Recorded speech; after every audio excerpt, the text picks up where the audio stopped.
bienvenue dans Les Affirmés se révèlent, le podcast qui révèle votre affirmation. Les Affirmés, c'est une source d'inspiration, un podcast et surtout un accompagnement qui vous aide à identifier vos peurs et vous apprend à oser pour vous affirmer dans toutes vos relations. Je suis Azilis, coach senior et thérapeute et je vous retrouverai ici 2 fois par mois pour vous parler d'affirmation de soi et vous proposer des pistes de réflexion pour vous guider vers votre propre manière de vous affirmer au quotidien. Vous êtes affirmé et vous allez vous révéler. Mettez-vous à votre aise, c'est parti pour l'épisode du jour. Bonjour, je suis ravie de vous retrouver pour ce rendez-vous régulier où nous explorons l'âme de femmes en quête de leur intériorité et qui font ce chemin pour révéler leur affirmation. Alors aujourd'hui, dans ce 7e épisode, je vous invite à découvrir le fabuleux destin de Pauline Barbarin, cette jeune femme si sensible qui voulait être parfaite. Allez, j'attaque directement l'histoire. Mais je vous préviens, on va aussi parler de plainte, de résistance, de contrôle et de lâcher prise. Pauline a réagi à une publication sur les réseaux sociaux. Je crois que c'était sur le fait de se sentir débordée. Nous échangeons, elle a déjà vu une psy un peu, elle veut essayer le coaching. Elle cherche surtout quelqu'un pour l'aider parce que rien ne va comme elle veut dans sa vie et qu'il faut qu'elle change de travail. Attention, Azilis ne va pas si vite. Dans le besoin de perfection, il y a peut-être un désir de contrôle et donc aussi un peu de résistance au changement. Je ne suis pas certaine de l'avoir entendue ce jour-là, cette intuition. Bref, Pauline Barbarin vient d'acheter un appartement. Elle est photographe freelance, elle veut changer de boulot parce qu'elle a peur de ne plus avoir de clients, de ne plus pouvoir payer son crédit, d'avoir le sentiment d'avoir raté quelque chose et de ne pas y arriver. Elle a 30 ans, c'est une jeune femme sportive, très souriante, un peu timide. Elle est très actuelle. Un pull oversize rose clair, basket blanche montante et un petit badge licorne bien ajusté. Et oui, elle veut vraiment changer de boulot. Je veux travailler dans quelque chose qui correspondrait davantage à mes valeurs, me dit-elle. Et quelles sont ces valeurs dont tu aimerais te rapprocher, ma chère Pauline ? L'humain ? La relation ? Le bien-être, le corps, super. Nous avançons donc sur ce chemin de la reconversion et sur ce que l'on a besoin de trier quand on veut du changement. Explorer ce qui ne va plus, le formuler clairement. Quel est le problème pour toi dans cette situation actuelle et que voudrais-tu concrètement ? Alors émergent doucement des mots, des peurs, une insécurité financière d'abord. Je suis freelance et si je n'avais plus de clients et si je ne pouvais plus payer mon appartement, je dois payer mes travaux, mon installation. J'ai envie de voyager aussi, mais je n'ai pas de rentrée fixe et ça peut changer d'un mois à l'autre. Je continue de questionner. J'ai comme une impression de confusion, comme si je ne savais plus sur quel fil dérouler sa pelote. Mais poursuivons parce que ça veut dire aussi quelque chose. Et oui, dans une relation d'aide, il y a une demande explicite, celle qui peut être abordée consciemment, et la demande implicite ou inconsciente, celle qui va émerger des échanges, celle qui attend d'être découverte pour se dire. On peut alors parfois inviter à en faire quelque chose. Pour l'instant, sa posture est un peu figée, assez résistante. Il y a en effet un désir que quelque chose change. Il y a des peurs qui arrivent à s'exprimer. Mais concrètement, il y a aussi quelque chose qui refuse de se dire ou de se déplacer à l'intérieur. Et quand je questionne le « et si tu pouvais faire autrement ?», c'est la paralysie, la grande peur qui s'érige en mur infranchissable comme si toute action considérée comme une prise de risque était impossible à envisager. Mais voilà, changer de métier, ça peut vouloir dire se former, financer une école, être débutante, être salarié. Ouh là là, trop d'obstacles, trop d'inconnus, trop risqué. À y penser, c'est presque pire que la situation actuelle. Alors oui, on pourrait aborder la situation par le biais de l'estime de soi, il y a du chemin à faire sur le sujet apparemment. Mais aujourd'hui, on va faire un focus sur autre chose si vous le voulez bien. Alors nous voilà à tourner autour du pot de cette reconversion impossible et on s'en mêle les pinceaux. Je m'inclus dans ce nœud parce que j'ai conscience de m'être laissée embarquer durant quelques séances dans le problème de Pauline Barbarin. L'important n'est peut-être pas de trouver une faisabilité à ce désir, mais peut-être de questionner la plainte, celle qui dit que c'est impossible, celle qui résiste. Tu ne pourras pas me faire changer, dit le système qui a peur de l'inconnu. Je suis bien confortable, moi, dans mon inconfort. Je la connais, cette plainte. Je le connais, ce séquençage plombant, figeant qui empêche Pauline de se déplacer même à l'intérieur d'elle-même. Ah, l'anatomie du non-agir et son séquençage cognitif. Je vis mal, je souffre, je me plains. Si seulement j'avais ceci, si j'étais cela, je pourrais, etc. Mais pour sortir de là, il faudrait que je fournisse un effort, que j'accepte de voir mes bénéfices secondaires et que je me prenne en main. Alors j'ai toujours un alibi très solide pour ne pas bouger, une impossibilité indiscutable qui rend la situation inextricable. Alors je rationalise et je valide mon incapacité en restant dans cette boucle infernale, mais si confortable pour l'inconscient. Comme d'habitude, pas de culpabilisation dans mon propos. Nous sommes souvent bien inconscientes de certains mécanismes qui lient nos pensées et nos comportements. Cependant, il y a bien quelque chose en nous qui refuse de bouger. Peut-être parce qu'il y a justement du confort dans le monde connu, insatisfaisant certes, mais qui a au moins le mérite d'avoir déjà procédé à notre adaptation. Mais au-delà de cela, peut-être que la plainte de Pauline Barbarin dit tout simplement autre chose. Et ce que je vais vous raconter maintenant s'est passé sur près de 4 mois. Quand je prends conscience de m'être laissé aspirer dans le problème de quelqu'un, quand je vois que ça tourne en rond, je me désynchronise, je fais un pas en arrière à l'intérieur de moi. Et alors je sors ma boîte à outils pour secouer les plumes de chacun et prendre un envol salvateur. Il s'agit de prendre de la hauteur et de voir autrement le paysage que dessine le problème, avec peut-être davantage de perspective. Et d'un coup, il y a du silence, il ne s'agit plus du problème et du bruit qu'il fait. Il s'agit d'apercevoir le dessin que cela fait, de plus haut, de plus large, de plus loin. Et on redescend tranquillement vers soi. Qu'est-ce qui ne va pas aujourd'hui dans ta réalité, Pauline Barbarin? Qu'es-tu venue ne pas dire ici? Mais rien ne va comme je veux. Ah oui, j'ai déjà entendu ça la première fois. J'ai donc dû le laisser passer. Ce n'est pas grave, j'ai appris que ce qui n'est pas entendu revient toujours, et Pauline avait peut-être juste besoin de faire cette boucle avant d'approcher la source de son mal-être. Alors, c'est quoi ce rien, Pauline? Eh bien, je me laisse dépasser par tout. Et c'est quoi ce tout, Pauline? C'est le sport que je n'arrive pas à faire, c'est l'appartement que je n'arrive pas à ranger, c'est l'organisation de mon travail que je n'arrive pas à fixer, ce sont toutes les tâches que je dois faire tenir dans ma semaine, toutes ces listes interminables que je n'arrive jamais à finir, que je reprends pour y réécrire la même chose que la veille, faire du sport parce qu'il faut que je perde du poids, faire la vaisselle, passer l'aspirateur, prendre rendez-vous chez le médecin, appeler un tel pour organiser une soirée, envoyer un mail au client, organiser mon temps de travail, faire du sport, faire la vaisselle, passer l'aspirateur. Mon appartement n'est pas assez beau. Je devrais appeler mes parents pour leur parler. Je devrais avoir plus d'amis, non. Il faudrait que je prenne plus soin de moi. Mais il faut aussi que je fasse mes travaux, que mon appartement soit plus beau. Et puis, je ne peux inviter personne parce que je n'ai pas fait la vaisselle. Il faut que je sois plus cadrée sur l'intendance. J'ai passé mon week-end à travailler, je n'ai pas pu faire du sport et passer l'aspirateur.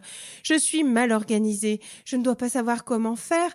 Je dois mal faire. C'est comme le sport, je n'en fais pas assez, je ne progresse pas. Ça fait 1 an que je cours et j'aimerais bien faire le semi-marathon. Et puis, il faudrait que je fasse une autre activité. Ce serait cool de faire autre chose. Et puis, l'appartement, ça fait 1 an que je dois faire mes travaux. Et je ne sais même pas faire cette vaisselle et je ne progresse pas. Et je devrais savoir faire tout ça, non? Waouh! Ce sentiment d'incapacité est impressionnant. Et puis, la barre est un peu haute, là, non? Alors, voyons, dans l'idéal, tu voudrais que ça se passe comment? Savoir cleaner mon appartement tous les jours pour ne pas être débordé, organiser mon travail malgré les variations de commandes, avoir un appartement bien rangé, bien décoré pour pouvoir recevoir du monde, faire des progrès, enfin non, être bonne en course à pied, commencer peut-être une nouvelle activité comme la danse swing ou le skateboard. Puis il faudrait aussi que je prenne davantage soin de mon corps, je voudrais être plus affûtée. Et il faut que je me socialise parce que mon réseau... Stop! Pauline Barbarin, stop! Le déclic se fait. Elle veut être parfaite en tout. Elle est pétrie d'injonctions de perfection et je comprends mieux sa demande initiale de se rapprocher de ses valeurs, de l'humain, de la relation, du bien-être. C'est d'elle-même dont elle veut se rapprocher, de ce qu'elle est fondamentalement en dessous de toutes ses contraintes, toutes ses croyances, tous ses dictats. Il faut que je dois... Mais toi là-dedans, tu es où, Pauline Barbarin ? Pauline Barbarin a 30 ans, elle a développé une activité indépendante, elle a suffisamment bien réussi pour s'acheter seule un appartement dans le quartier qu'elle voulait. Elle est bien vue de ses clients, reconnue pour son travail précis et méticuleux. Elle aime la mode, elle la porte très bien, elle est jolie, elle plaît, elle a des amis, elle fait du sport, elle est en bonne santé, mais tout ça ne serait pas encore suffisant. Le désir de perfection dit beaucoup de choses. Il en dit une principale que j'entends régulièrement en séance. Si je ne suis pas parfaite, si je ne renvoie pas une image parfaite, on ne va pas m'aimer. Et j'ajouterais même, si tu n'es pas parfaite, tu ne t'autorises pas à t'aimer toi-même. Alors après, il s'agit de décortiquer aussi ce qu'il y a dans cette perfection tant désirée.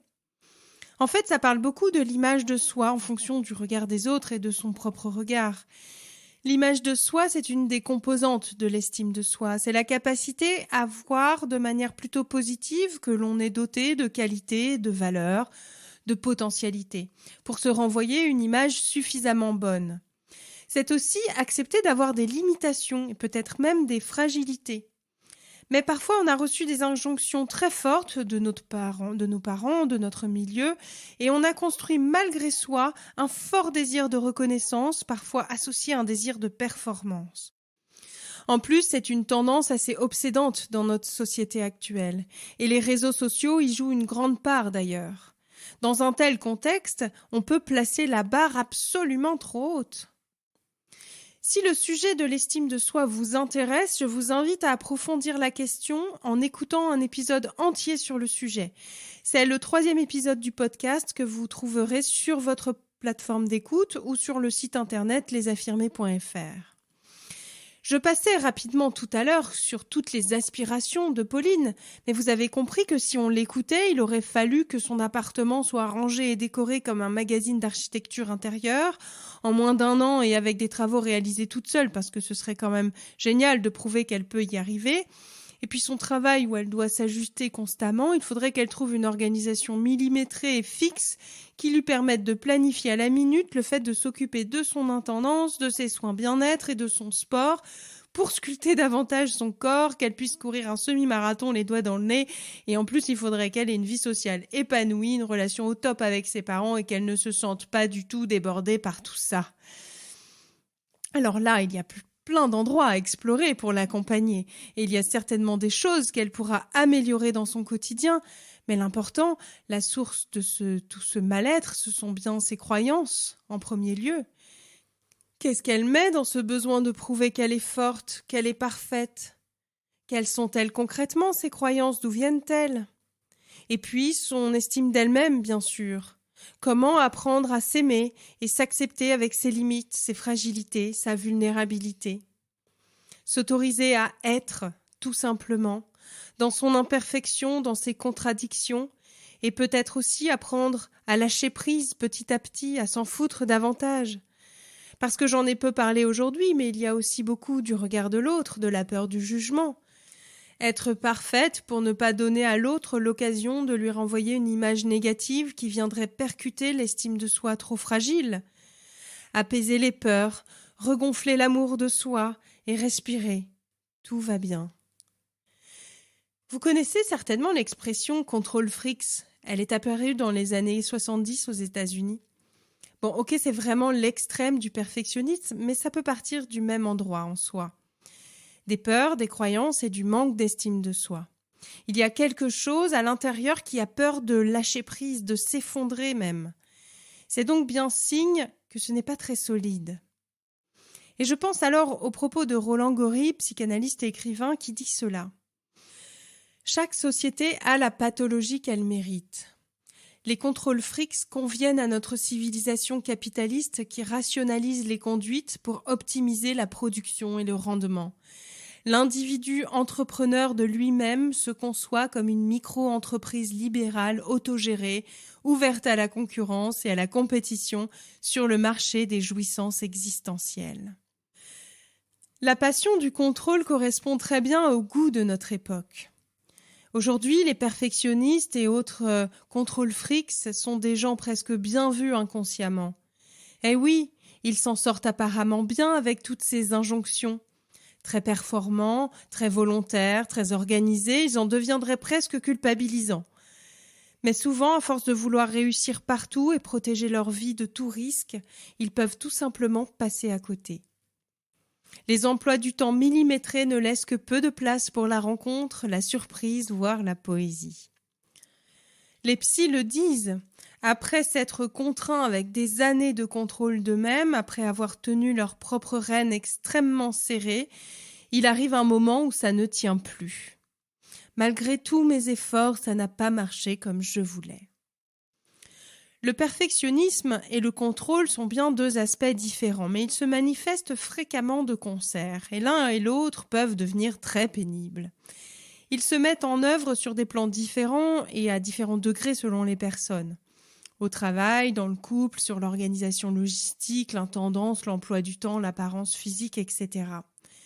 Certains ont besoin de passer par cette zone-là avant de lâcher prise et d'arriver à placer leur curseur davantage en équilibre. D'autres vont naviguer entre des périodes de contrôle et des périodes plus calmes. Parce qu'en fait, le perfectionniste et le contrôlant veulent la même chose, être rassurés sur leur capacité à faire face et leur maîtrise de la situation. Ce sont des mécanismes de défense pour protéger quelque chose qui a peur de s'effondrer. Pour pouvoir aider Pauline Barbarin à prendre conscience de ce désir de performance et de perfection qui finissait par la plomber, la limiter dans son être, nous avons fait un exercice que j'aime beaucoup sur les drivers, les fameux messages contraignants de l'analyse transactionnelle. Ces injonctions issues de notre enfance qui contraignent certains de nos comportements. Alors rapidement, nous avons 5 messages inconscients. Le « sois fort », la personne va chercher à montrer à tout prix qu'elle est forte, qu'elle résiste. Le « sois parfait » qui cherche la perfection et qui souvent s'épuise à courir après. Le « fais un effort » qui a besoin que les choses soient difficiles ou douloureuses pour avoir le sentiment de réussir. Le « dépêche-toi » qui est un grand impatient qui travaille dans l'urgence et ne supporte pas d'attendre. Et le « fais plaisir » qui va faire passer les désirs des autres avant les siens et s'adapter à l'excès. Ne voyons pas cela comme des étiquettes mais comme des tendances. Et on peut en avoir certaines ou toutes. En plus, chacune d'elles comporte de grandes ressources qui permettent d'accomplir des choses formidables. Mais il y a parfois un revers de la médaille, un curseur à ajuster dans la contrainte que cela nous fait porter dans le quotidien. Des permissions à se donner consciemment pour ne pas toujours répondre à ces directives intérieures. En moyenne, nous en avons entre 1 à 3 tendances plus développées. Et je vous le donne en 1000, Pauline Barbarin pétait les scores dans tous les drivers. Être parfaite, se montrer forte, être parfois dure physiquement et psychologiquement avec elle-même pour se prouver qu'elle pouvait y arriver, être rapide et en plus faire plaisir aux autres. Niveau injonction, elle était au maximum. Et notre chère Pauline n'en pouvait plus. Elle s'épuisait et n'arrivait jamais à atteindre le niveau qu'elle projetait. Son idéal de soi était bien trop exigeant. Non pas qu'elle n'en avait pas les capacités, mais tout simplement que cela ne lui permettait pas d'être elle-même aujourd'hui. Cela n'entrait peut-être plus en congruence avec sa nature profonde, avec ses valeurs humaines dont elle disait vouloir se rapprocher. On dit rarement les choses par hasard. Cette approche lui a permis de commencer à s'autoriser, et à chaque comportement qui lui posait une difficulté, où elle se disait qu'elle n'était pas assez forte, rapide, organisée, elle a choisi de se proposer des permissions. S'autoriser à ne pas tout faire, à ajuster, à prendre le temps, à respecter son corps, à commencer à être douce avec elle, avec lui, l'aimer, aimer son chemin, s'aimer tout simplement. Et puis la vaisselle et le sport, ce sera pour demain. Cela lui a permis aussi de voir ce qui était important pour elle. Avoir un appartement fini, agencé, décoré en faisait partie. Pour les travaux, elle en a fait toute seule, en prenant le temps. Puis elle a demandé de l'aide, s'autoriser à ne pas tout contrôler, permettre aux autres de s'approcher d'elle un peu plus, lâcher prise. Elle pourra tout affronter, elle en a les ressources et les capacités.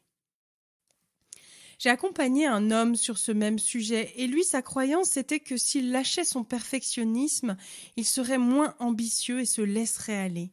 Il y a donc bien cette peur de l'effondrement intérieur que la rigidité et le désir de perfection viennent rassurer pour faire tenir à tout prix.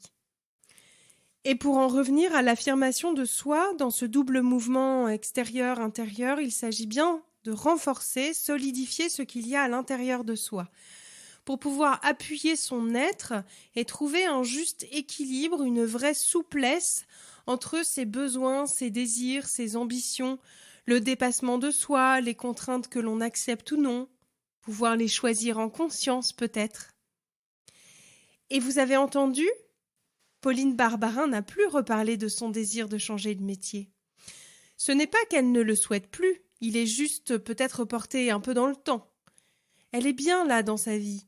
Elle est partie en voyage seule, moins loin, moins longtemps qu'elle l'avait souhaité, mais elle l'a fait. Elle en a ressenti beaucoup de plaisir.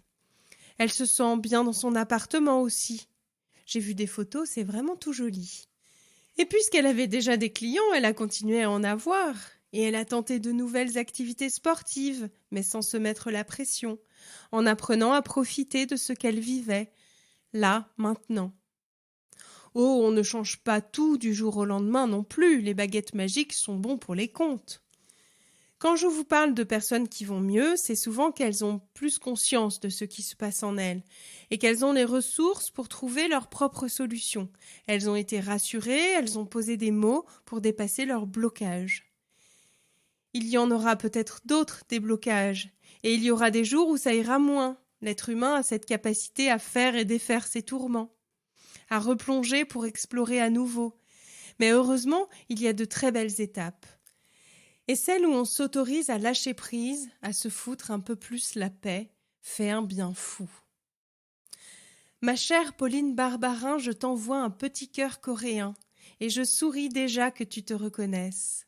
Et au passage, je te fais une petite piqûre de rappel, tu es parfaite comme tu es, ici et maintenant. Merci à vous d'avoir écouté ce nouvel épisode, en espérant qu'il vous aide à traverser des moments difficiles, qu'il vous inspire pour trouver des pistes de réflexion ou tout simplement vous rassure sur le fait que vous n'êtes pas seul. Prenez soin de vous et je vous retrouve très bientôt.